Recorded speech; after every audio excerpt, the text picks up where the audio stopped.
Time 162 years. It's February 1864.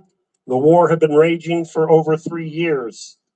Approximately 5,500 Union troops, 16 cannons marched west from Jacksonville under the command of Brigadier General Seymour. Seymour had led the failed attack on Fort Wagner in the summer of '63 with Colonel Shaw, the black troops of the 54th Massachusetts, which were depicted in the movie Glory. Perhaps to improve his reputation after losing 20% of his soldiers, Seymour began the expedition without orders. Again, with the 54th, their main objective was to destroy the railroad bridge over the Swanee River at the town of Columbus, about 40 miles further west of here. Florida was the primary supplier of cattle and salt to the Confederate armies. And on a side note, when the Union naval blockade was able to sever the Mississippi, Florida became extremely critical as the breadbasket of the Confederacy for troops in the Eastern Theater. There was no more cattle coming. It was all coming from Florida. And to this day, Florida is still the largest beef producing state this side of the Mississippi. The Union troops planned to capture supplies, recruit slaves for the Union Army, and finally bring the Florida back into the Union, helping President Lincoln in the upcoming election. Lincoln wasn't a sure win by this time, and there were a lot of people who were trying to either end the war and call for peace. Upon learning on the invasion, the Confederate troops were rushed to Lake City from as far away as from Savannah and Charleston, led by Brigadier General Joseph Finnegan, a former businessman with no prior battle experience. He had 5,200 men and 12 cannon, including a railroad cannon that came east from Lake City and quickly set up on the earthworks of Olestee, about 2 miles west of here. So for those of you that come to this event from the Lake City side, if you've ever been to Ocean Pond, that road that goes to Ocean Pond, that area that way, which is actually due west of here, the crow's flies, that's where the original Confederate earthworks were.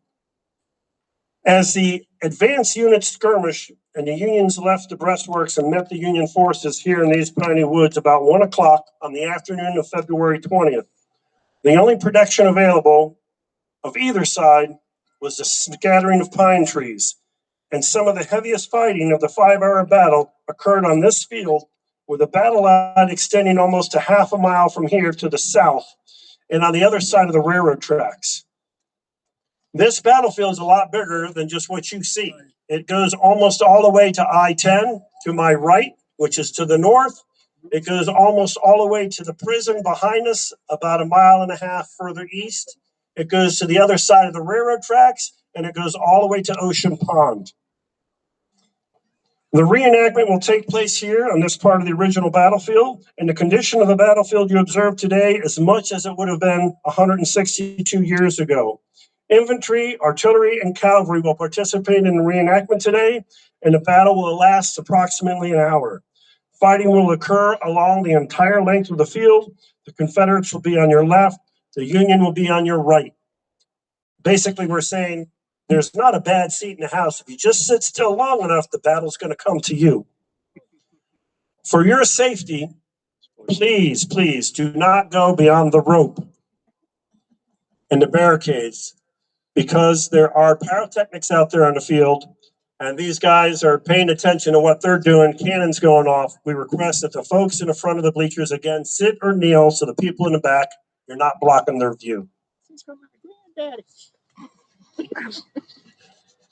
When the Union retreat began around 6 o'clock, there were 1,861 Union casualties, 946 Confederate casualties, killed, wounded, or missing. With over 1/4 of the troops' casualties, this was one of the bloodiest battles of the American Civil War. Approximately 200 Union prisoners were sent to that wonderful Andersonville prison that had just opened up in southeast Tennessee, also known as Camp Sumter. And it was opened in February. And the first prisoners they got were from the Battle of Olestee. Many soldiers died there of disease and starvation. And 151 unknown Confederate soldiers are buried in the Lake City Cemetery. After the battle, the defeated Union troops returned to Jacksonville, where they remained until the end of the war. Just 14 months later, in April of 65, the Union expedition into Florida, however, was not a total failure. It forced the Confederates to divert badly needed troops elsewhere and disrupted supplies coming from Florida. The ability of Black soldiers, such as the 54th, to perform under fire was demonstrated, and the Union troops continued to occupy coastal portions of Florida and conduct raids into the interior until the end of the war.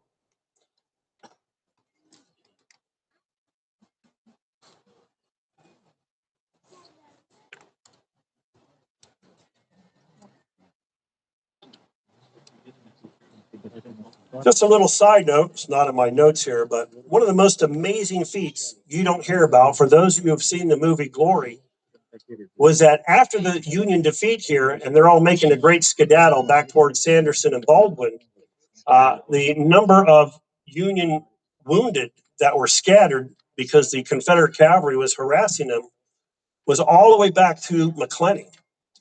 And they took the wounded Union troops and put them on flatbed railroad cars. And unfortunately, the locomotive that was pulling these railroad cars broke down. And the Black troops with ropes pulled the engine and two cars 13 miles while being shot at. That in itself is a feat.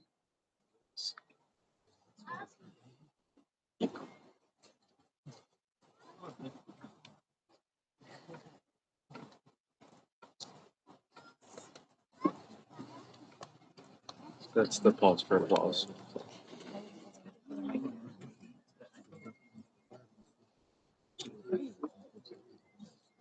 Let's pause for let that sink in. Let that sink in.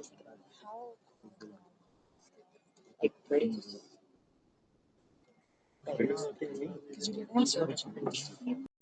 Like, just make the joke. As I mentioned earlier, Florida's biggest contribution to the Confederacy was salt and cattle. But our extensive coastline lent itself to blockade runners, which were bringing supplies from like Mexico, Cuba, England, and France. Florida contributed about 1,500 men to the Civil War, of which approximately 13,500 fought for the South and approximately 1,500 fought for the North. Places like Key West and Fort Myers were able to raise Union troops for those who are still loyal to the North.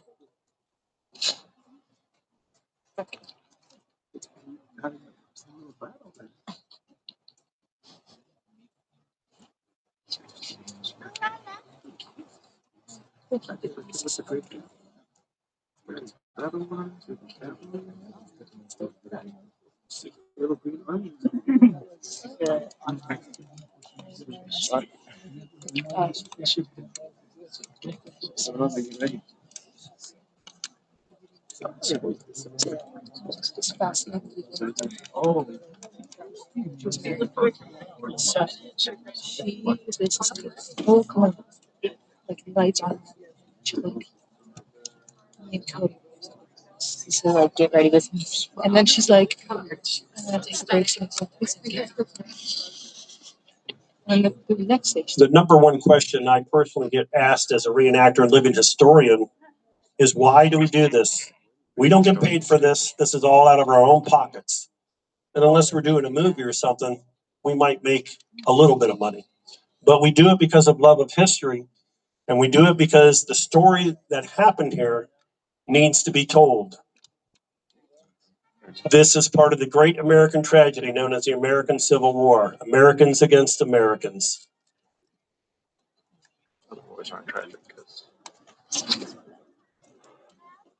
Okay, back then communication was mostly done by bugles and drummers. So you may hear both out there as these guys maneuver. In the din of battle, they are not going to hear their officers' commands all the way across the field. We have the 40th Mounted Massachusetts Infantry out scouting ahead of the Union lines.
You notice that the cavalry troops are carrying carbines because they're easier to load off the back of a horse.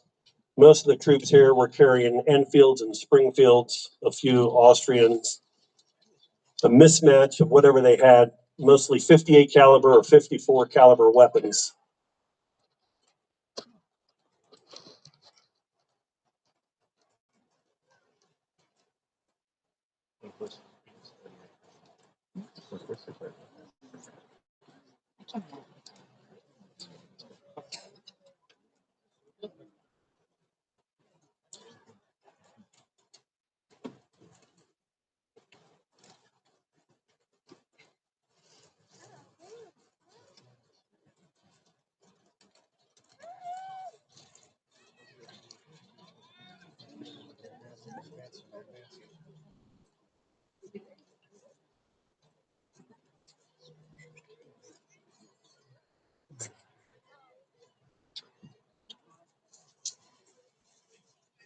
So what you see here on my left, the Confederate troops coming out in a skirmish line. Skirmish lines preceded the main body of troops to feel out the enemy.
Some of the first elements involved in this, Federals had Spencer Rifles, two companies of the 7th Connecticut, which were one of the first columns in the battle. The Confederates thought that the entire Union Army was there, but they just had two companies of repeating rifles. And after driving them off the breastworks, thought that the Union Army was in retreat and followed them here to the battlefield that we now are on.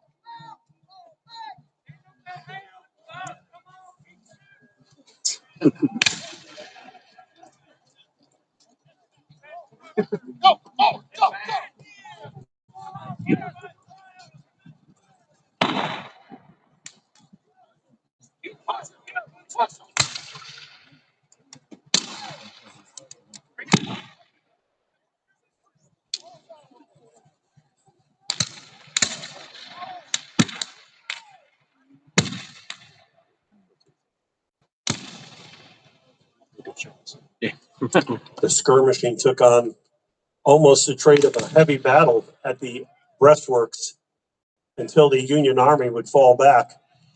But in the meantime, both sides would feed more and more troops onto the field because both sides really didn't know how much the other side had.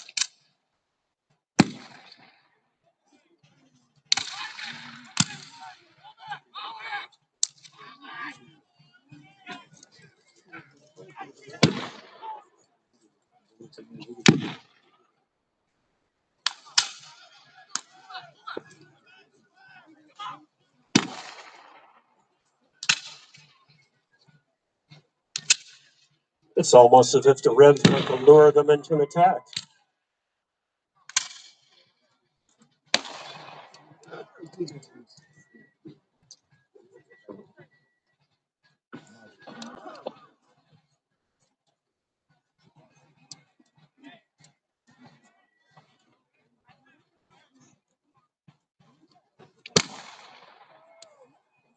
Most of the weapons you see here are exact replicas. Some are turning originals. Optimum range can be as far as 600 to 800 yards. However, most of this fighting was done here pretty close, within 200 or 300 yards. These are rifled guns. So you no longer have to wait to see the whites of the eyes like they had to do during the Revolutionary War with the smoothbore muskets.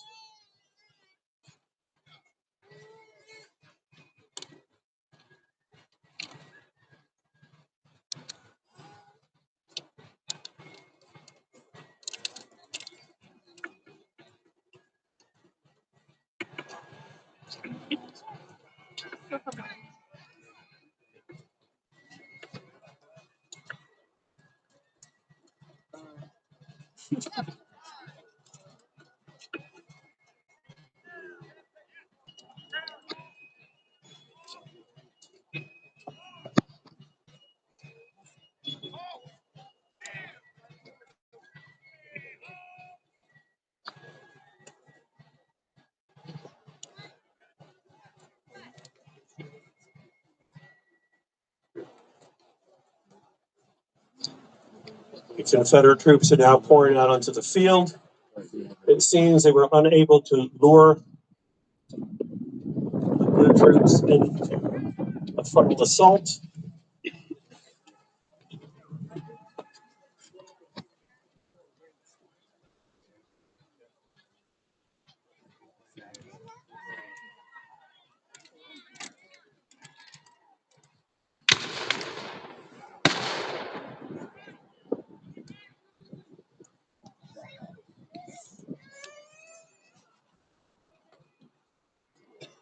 Both sides were fairly evenly matched, although I will say the South had the hometown advantage.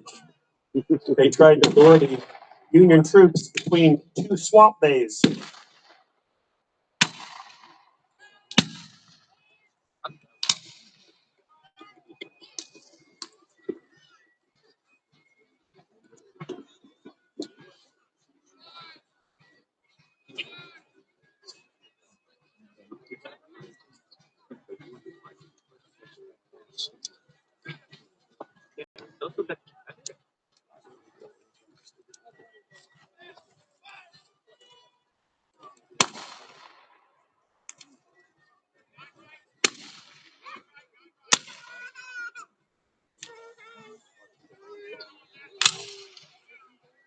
Georgia also played a significant role in this battle by sending a lot of troops here from Georgia and Charleston.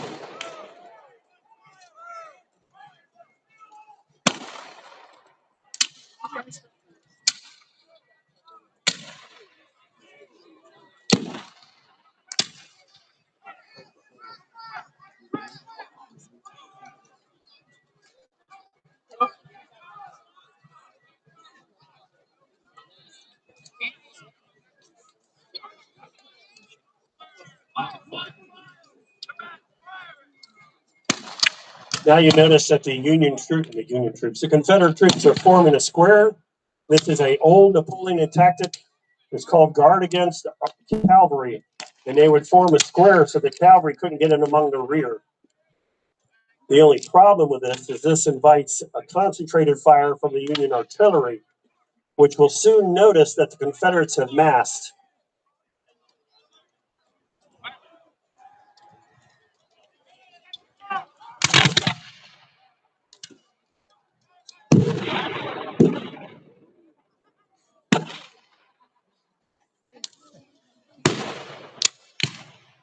Confederate troops can only stay in this position for a short time because if the Union artillery finds its range, one or two shots can wipe out 1,000 men.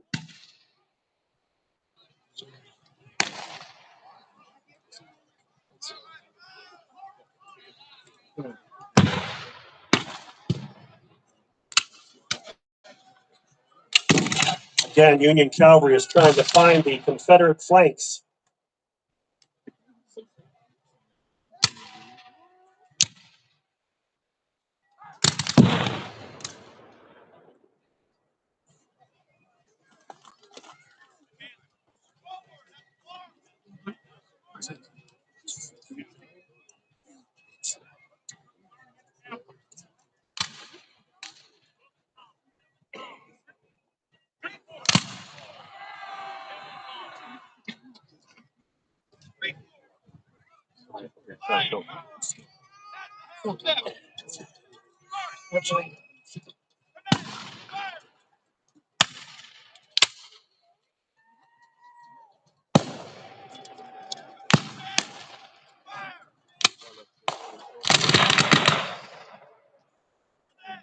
Confederate troops answer with a nice crisp volley.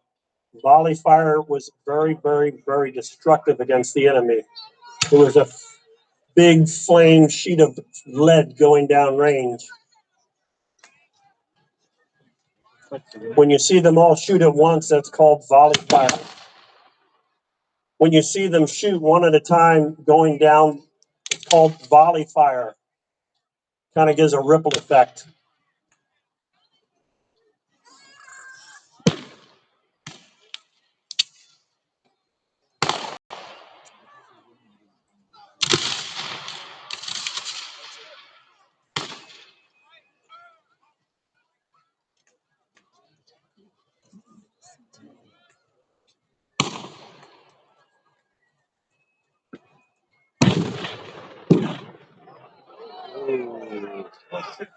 And obviously now, discretion is the better part of honor.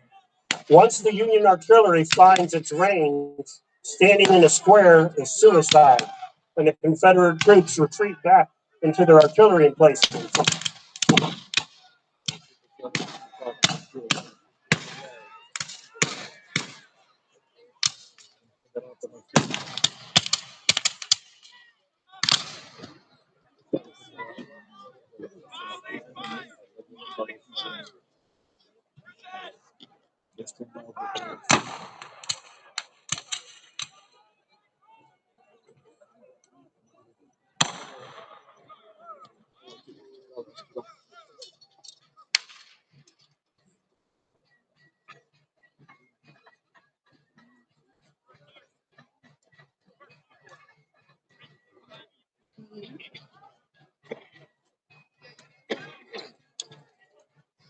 Now, Confederate troops, being shrewd that they are going to reform in the woods.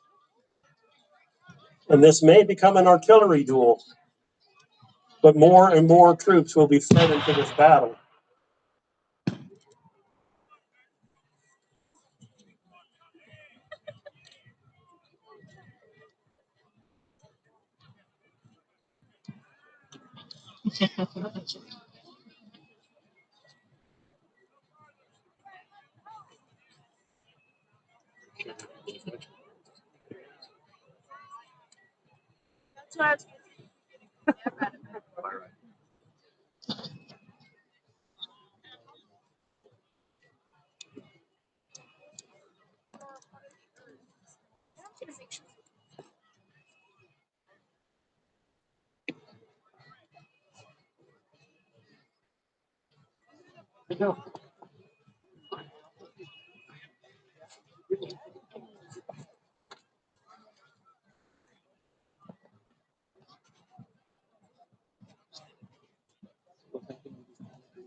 One third of the Union troops here were USCTs.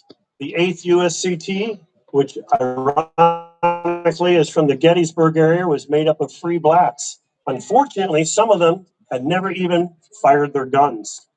Then you had the seasoned veterans, the 54th Massachusetts Infantry, and also we had the 1st North Carolina, also designated the 35th USCT, which were made up of runaway slaves from North Carolina during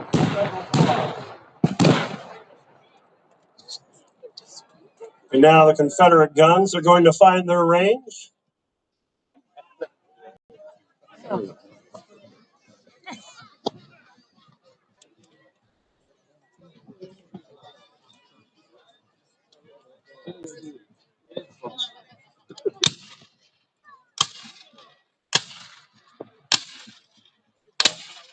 Artillery shoots basically 3 different types of projectiles. You have a solid shot, you have spherical case, and then you have canister.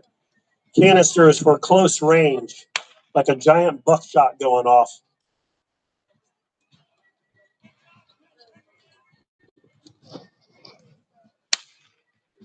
Either way, you don't want to get hit with any of that. It'll ruin your day.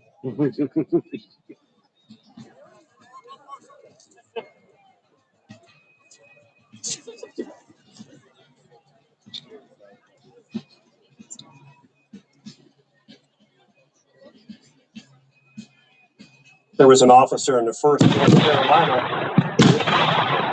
He got shot in the leg, but he had a wooden leg, and they laughed about it right in the middle of the battle.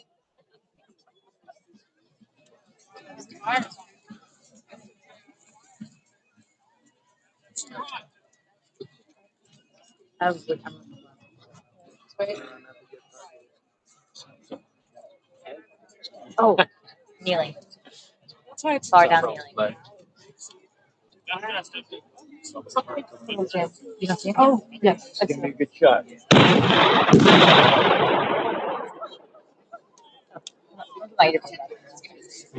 Victim boys on the other side being bit.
Oh, that's nice.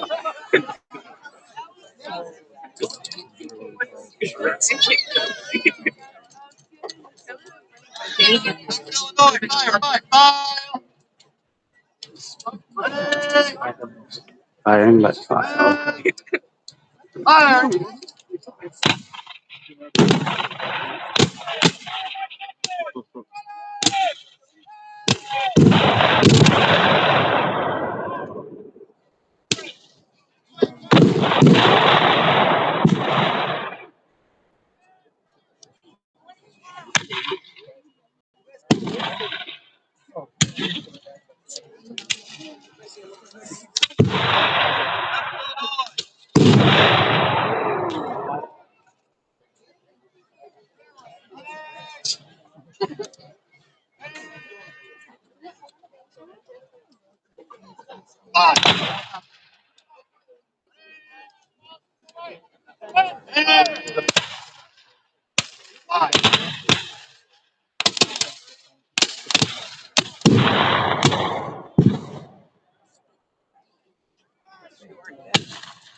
You could imagine all the lead that was flying on this field, approximately the size of a nickel going down range.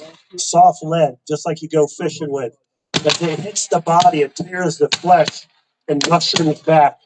A lot of men lost their legs and arms. If you were gut shot, that was it. There was no helping you.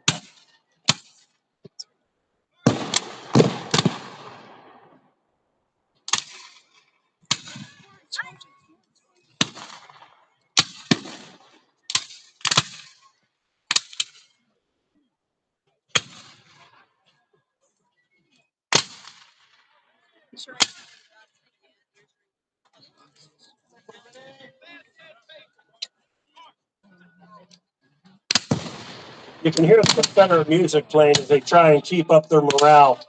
Troops are massed in the field directly behind the artillery. And once the work of the artillery is done, they will send their troops back into the field again.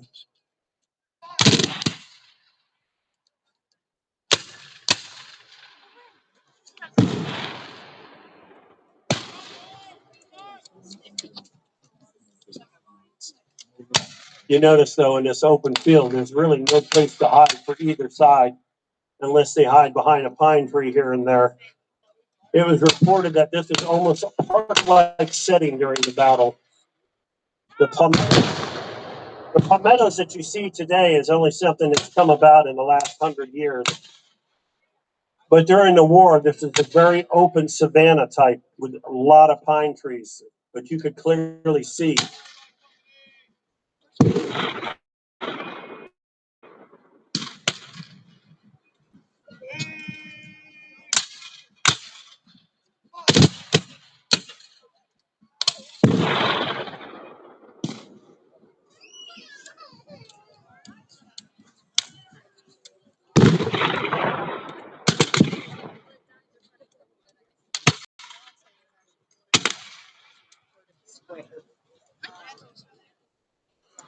You also notice that when they fire, the company on either side of them tries and stay loaded. You don't want to have your entire line unloaded. So they alternate by company or alternate by battalion so that there's always a group of men that have their weapons loaded. You don't want to ever be completely unloaded in the battle.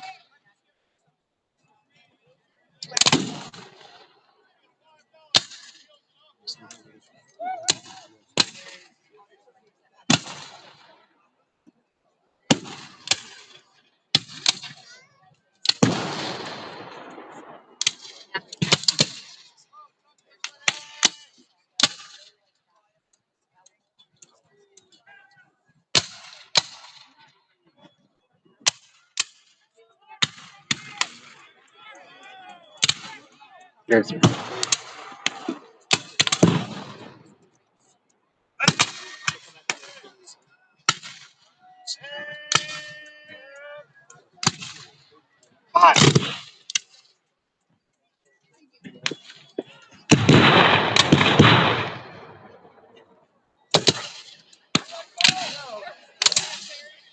You got to remember, these troops have just come 2 miles away from Ocean Pond to come here.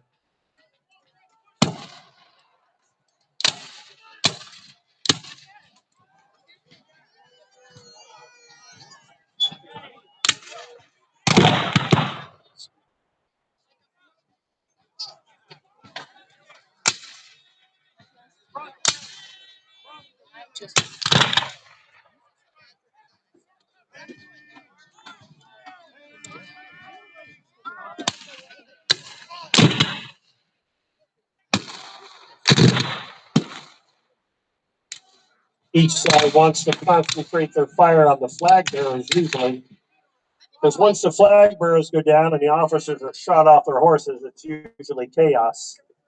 There's enough chaos on the battlefield.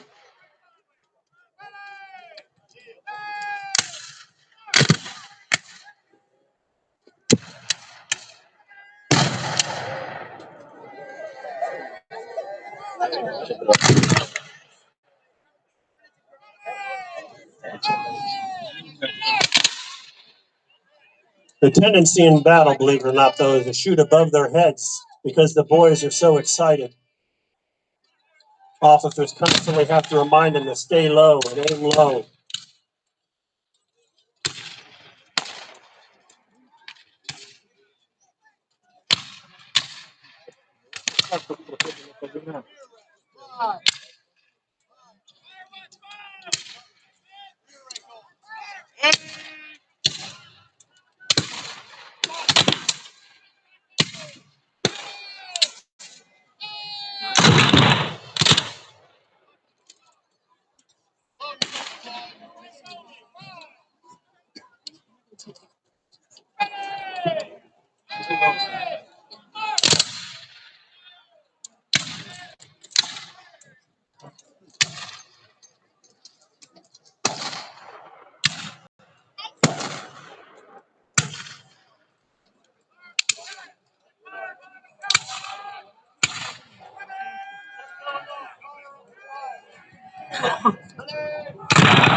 Confederates are getting off nice, crisp volleys.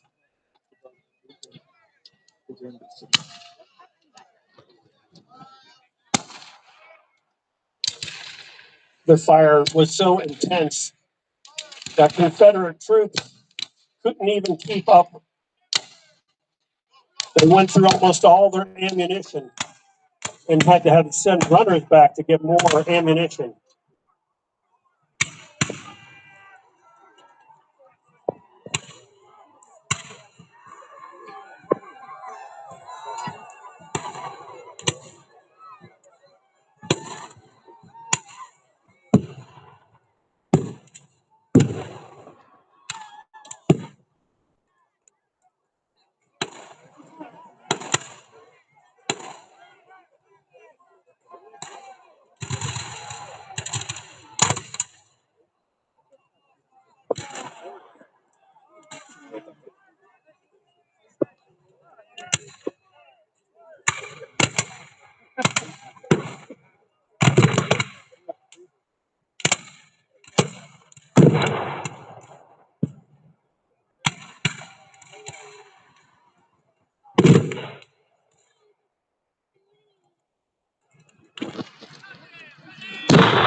Confederate troops now commit more and more troops into the battle, thinking they have the advantage. They try and drive the Federals from the field.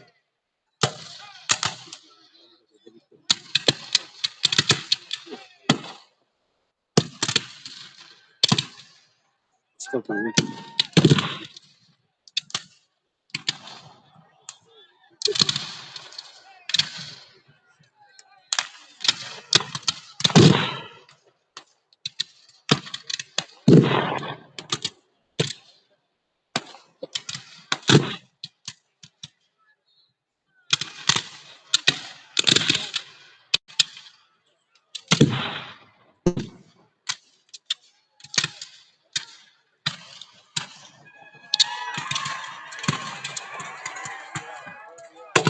And now they want to press the attack.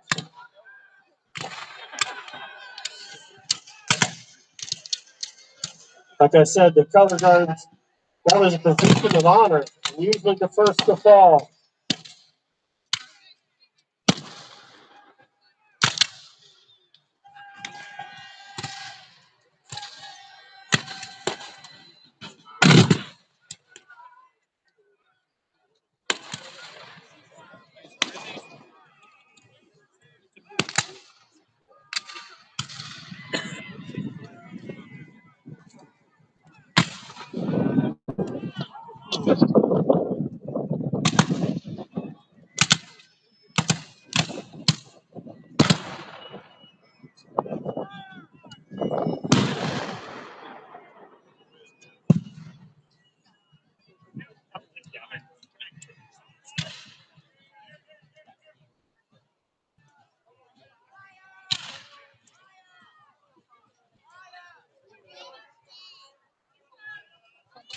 Okay, we blew the whistle. We're going to stop this battle to tend to the fire that's here on our right.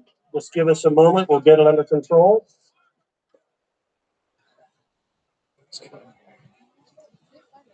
During the Battle of the Wilderness, which was fought in May of '64, the fighting was so intense that the underbrush caught on fire and burned a lot of the wounded men alive. Oh,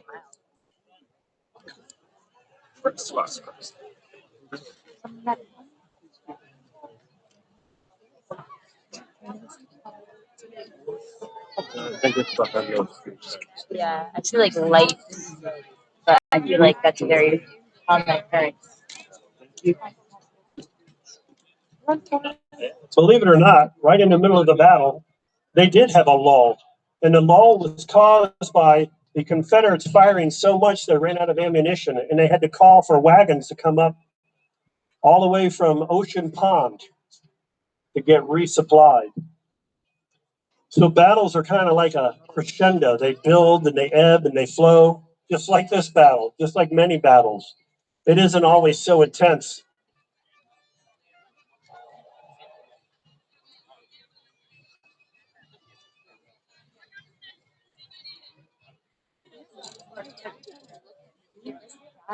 Trying to figure out the second person.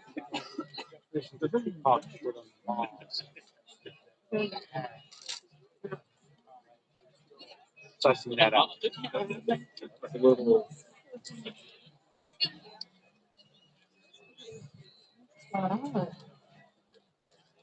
Mama. The kind of the red. Who was in the shirt? There. So inside of that says Trump.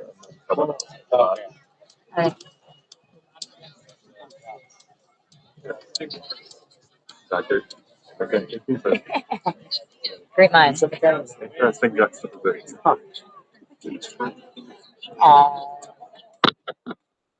What is there? Doing good.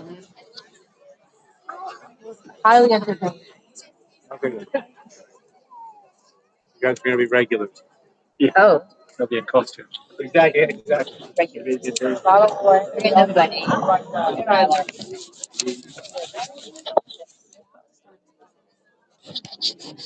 Well, yeah, but I'm just curious for you. There we go. Yeah, the only part that's startling to me is the canister in there. Yeah, Everything over here very quiet. I guess. But like when it's loud, it's loud. You know? Oh, I like hair nets. Yeah, it's nice. Bonnets. I guess hair nets. Yeah. Hair net? Please. Well, I hope you all enjoyed our small intermission. Florida was the third state to secede during the war between the states. South Carolina was the first. Mississippi was the third. There are more Americans killed in our American Civil War than all of our other wars put together until Desert Storm. And the bloodiest day in American history is still September 17th, 1862, known as the Battle of Sharpsburg or the Battle of Antietam. 17,600 casualties in an afternoon. And for those of you who are Vietnam War vets, the 58,000 casualties that we had in Vietnam being there for 50 or whatever it was, we had 58,000 casualties at Gettysburg in 3 days.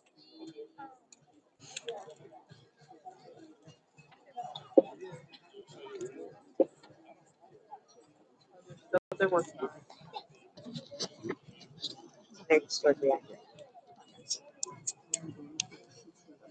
There's the fire.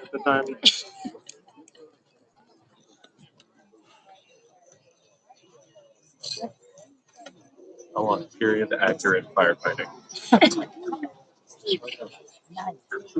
They had firefighting Send me that.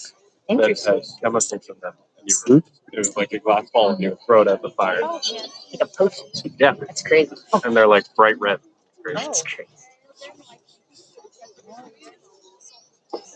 Oh,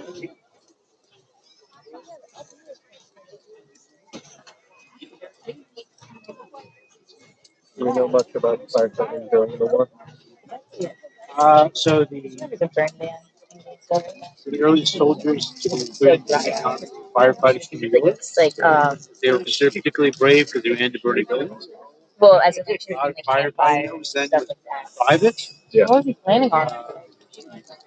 Just like that. They'd have to buy like fire insurance Yeah. from them, and like if you hadn't had fire insurance, they'd show up anyway, and they'd say, "Right, pay up first, and then we'll go in. It's extra now."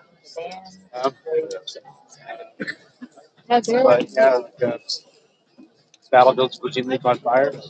so what I like how when you make the announcement, they had to wait to the evening.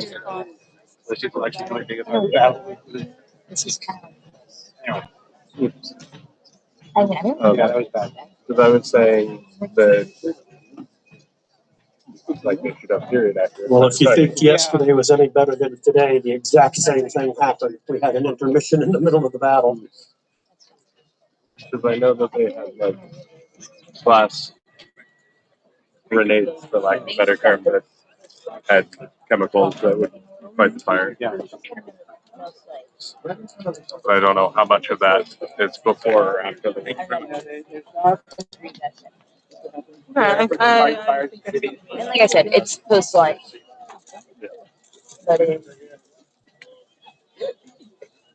And the place is burning down. but no, I mean, it's like I don't know how I feel. How do you feel? Tell me how I should feel. no, oh no, that's Please. entirely your decision. I think this is very interesting to see.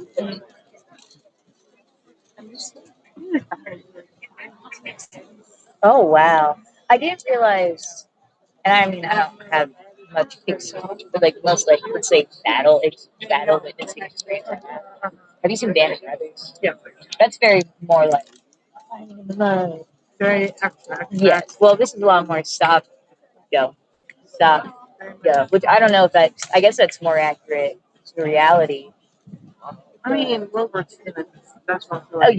yes, very different. But even then, you know, when I think like, Okay, ladies and gentlemen, we got the all clear to resume. just when I think like Let's battle, pick up where I we just think left action off. in general, like, you know. Right. I mean, it's because Band of Brothers is kind of like my like metric, not metric, but, you know, like oh, that's what I think. The Confederate troops advanced directing their fire on the Union left and right flanks.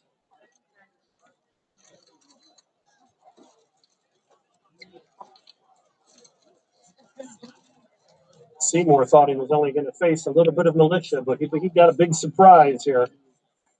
Big surprise coming. I was going to say, but you got it. Is it common that the Confederates have more friendly troops? So in reenactments, there's always more people who want to be Confederates, which is problematic because in most battles. I've never been. Yeah. I think Lots of That's the up to general. reenactment groups, they see their primary identification as Confederate regiment. They say sometimes that you have to be a Union regiment to make sure the battle.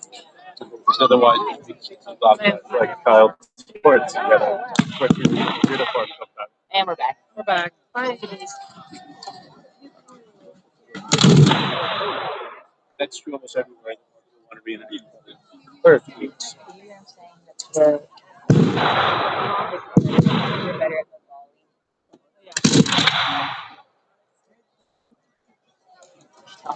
Why is it something? Do you want this?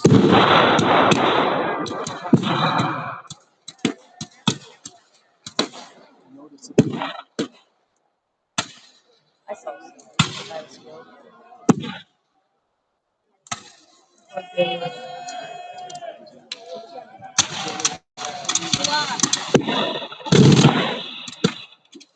You can tell the Confederate volleys are starting to take effect on the Union line.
Remember, this battle raged for over 4 long hours as it seesawed back and forth.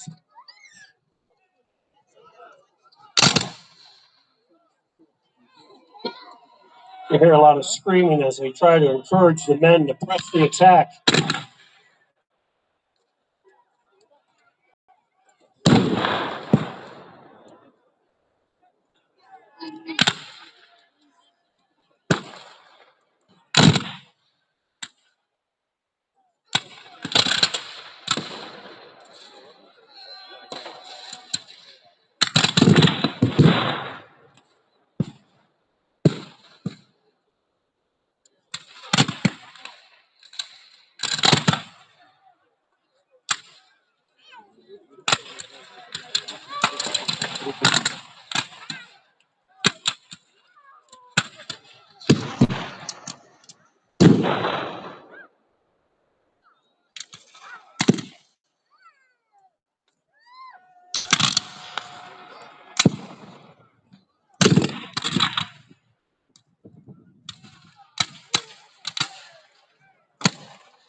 It's hard for the Union troops to take too much more of this stand-up fight in the woods.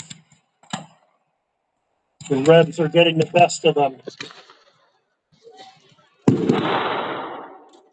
It took a man's weight and lead being shot at him before he was ever hit.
Oh.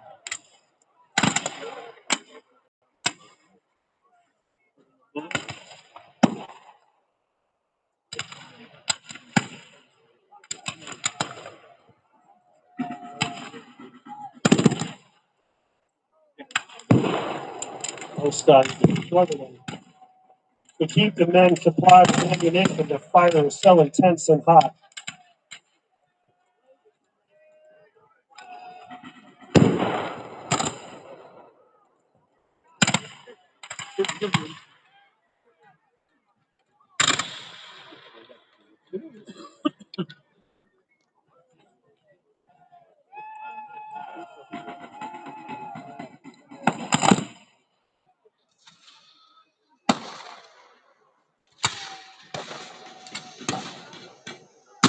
It looks like the Union troops are getting the worst end of this.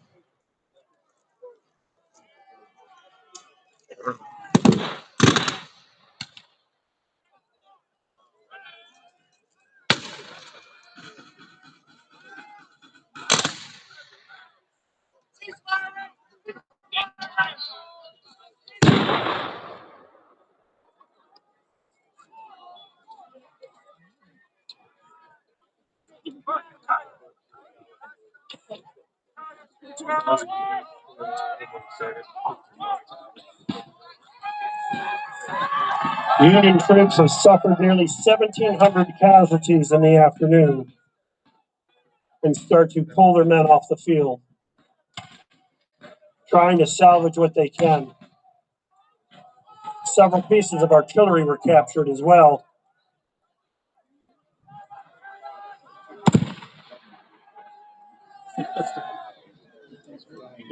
Right?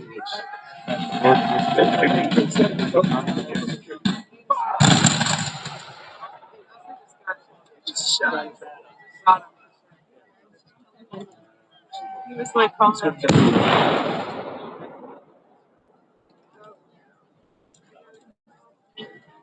Yeah, they could.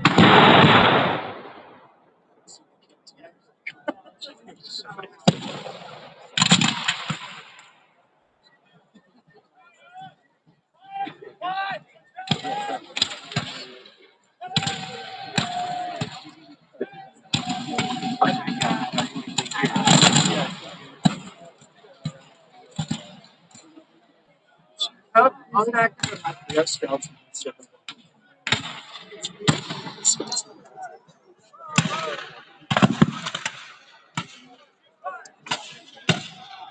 Union troops are struggling to maintain a sense of order. They don't want this to become a rout.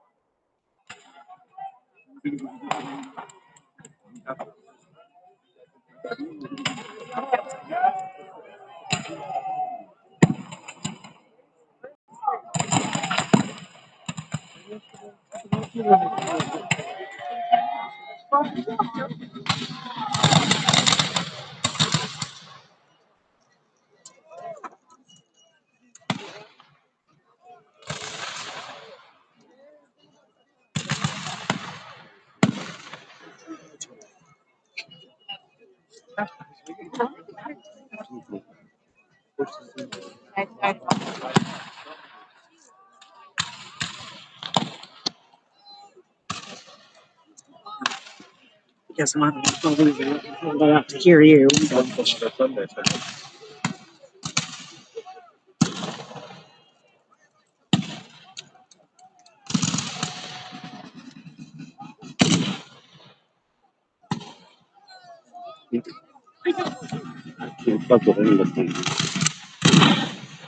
Well, I couldn't hear you because I had.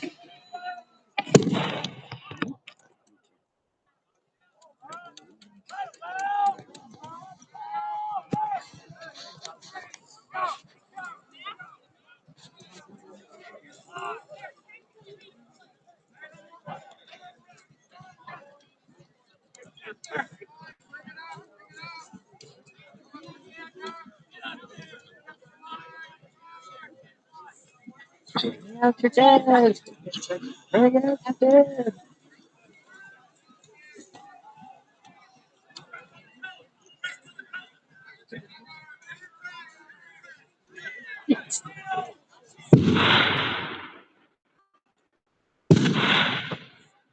Okay, so both sides have to get resupply with ammunition because they burned through the 80 rounds that they may have in their cartridge or on their body.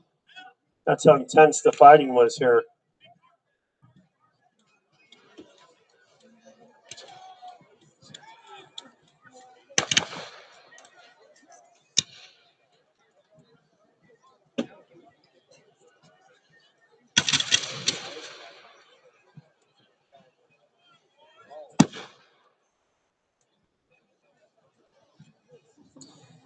In the lull of the battle, the Confederate officers, seeing that the troops needed to be inspired, brought out the flag. Hold firm, boys, hold firm.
This battle cry is very obvious. Like, why are they?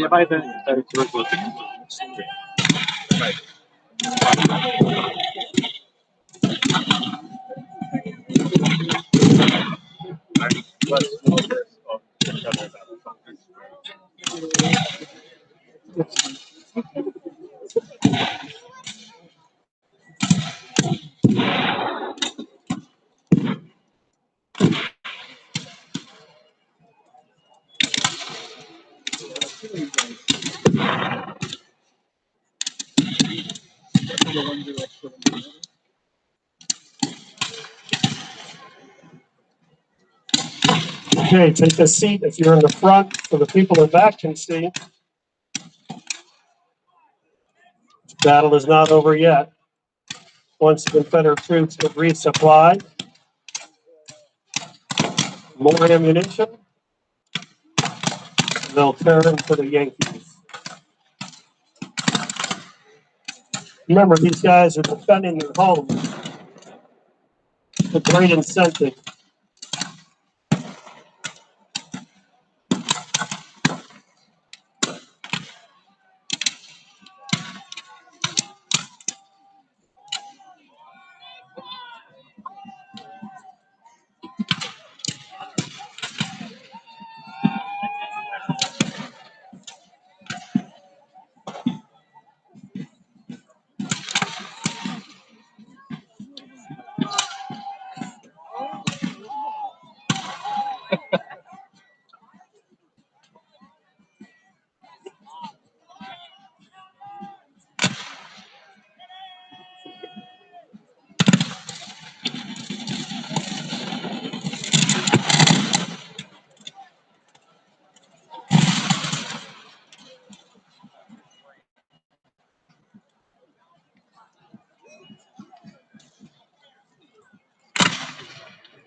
Smoke ring.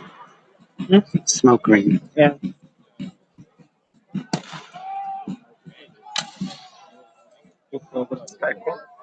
The 3rd Rhode Island Artillery was the only Union battery to remove all of their cannons from the field on the retreat to Jacksonville.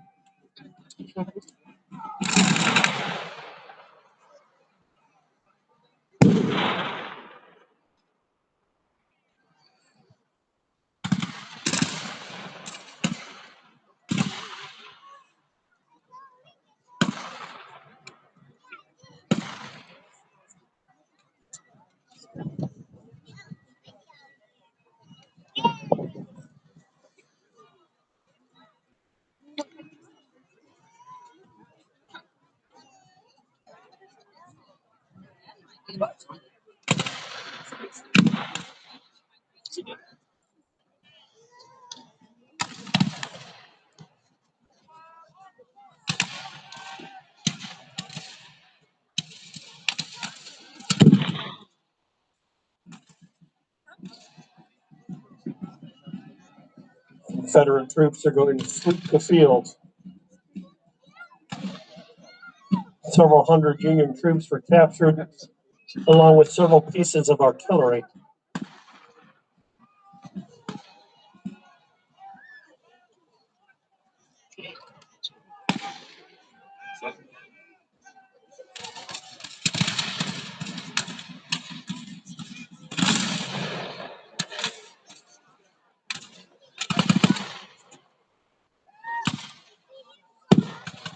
The 54th and 35th U.S. colored troops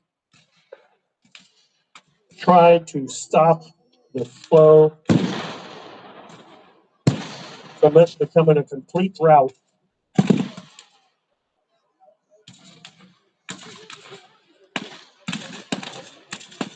And they're trying to protect the Union left flank from being encircled.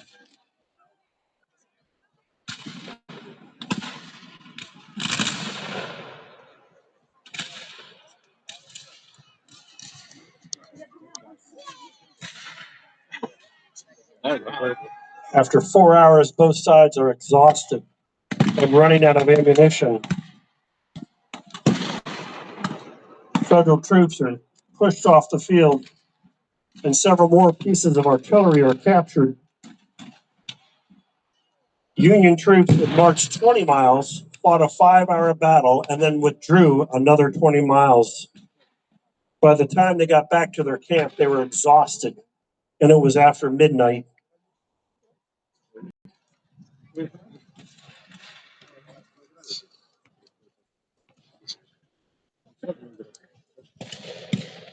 A review after the battle showed that the cavalry and artillery did not affect the outcome of the battle, as cavalry on both sides did some maneuvering on the flanks of the enemy.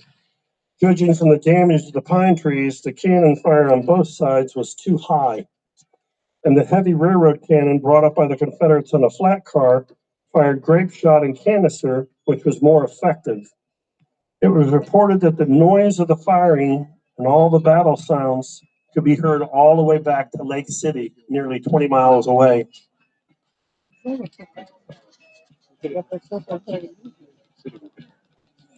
Union force, in addition to the 508 soldiers missing, lost 1,600 rifles and 5 cannons. One of the cannons traveled with a Confederate unit that later surrendered at Appomattox in April of 1865. There was another hospital. Confederate infantry gave a good account of itself. The Georgia regiments were seasoned troops, and none gave more than a little ground, even under the most intense fire.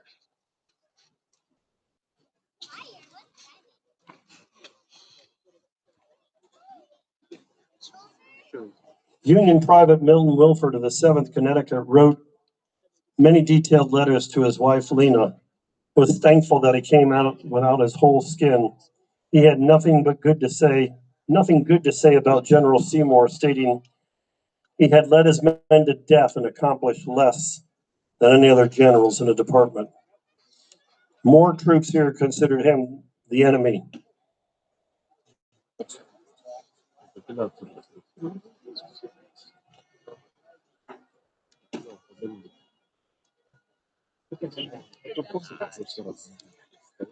Everybody stand and remove your hat in a solemn moment.